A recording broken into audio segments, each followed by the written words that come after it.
Hello guys, तो last question है हमारे पास एक्सरसाइज 8.1 का question number 11। State whether the following are true और फॉल्स, जस्टिफाई योर आंसर। तो फर्स्ट क्या बोलता है, the value of 10 is always less than 1। पूछ रहा है हमें कि जो भी वैल्यूज होंगी 10a की, क्या वो लेस देन 1 होंगी। कैसी 1 होंगी, देखो 10 60 डिग्री पे हम देखें √3 होती है हमारे पास, तो ये क्या हमारे पास फॉल्स है।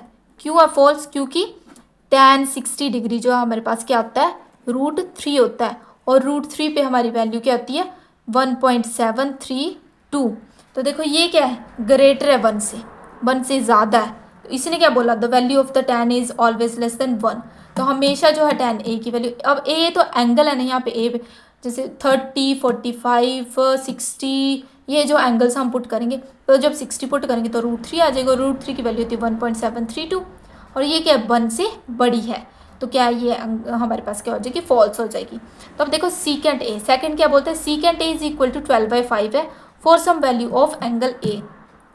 तो सीकेंट ए 12/5 कुछ वैल्यू पे होगा एंगल ए पे, देखो तो ये क्या होगा, ट्रू होगा, हो सकता है, ठीक है। अब सीकेंट ए 12/5, देखो secant A is equal to 12/5 है, अगर इसको डिवाइड करते हैं हम, ठीक है, तो क्या आ जाएगा हमारे पास 2.40। ये क्या है, ग्रेटर है 1 से, और ये क्या बोलता है कि सीकेंट ए जो होगा वो ऑलवेज ग्रेटर होगा 1 से। सीकेंट ए ऑलवेज ग्रेटर होता है 1 से, इसलिए ये जो वैल्यू है इसकी पॉसिबल है। तो क्या बोल देंगे, because secant A is always greater than 1, ठीक है। अब देखो cosec A is the abbreviation used for the cosecant of angle ए।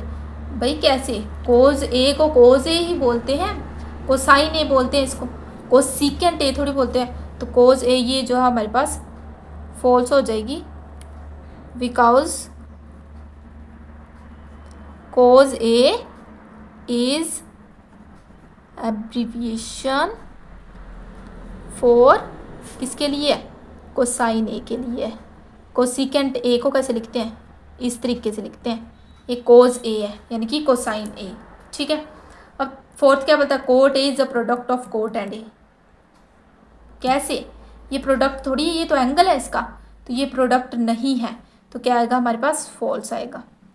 क्यों फॉल्स आएगा, बिकॉज जो कोट ए है, ठीक है, कोटेंजेंट ऑफ एंगल ए है हमारे पास, कोटेंजेंट ऑफ एंगल ए है हमारे पास, ना कि क्या है, प्रोडक्ट है, not the product of cot and A, क्योंकि ए क्या एंगल है, ये दोनों प्रोडक्ट में नहीं है, ये कोटेंजेंट ऑफ एंगल ए है हमारे पास। तो अब ये क्या बोलते हैं, sine theta is equal to 4/3 for some angle theta. तो साइन थीटा 4/3 क्या कब होगा, देखो sine theta is equal to 4/3, क्या कि 1.666 ग्रेटर हो गया 1 से, पर ये ग्रेटर नहीं होगा 1 से किसी भी वैल्यू पे, क्योंकि sine theta always less than 1 होता है।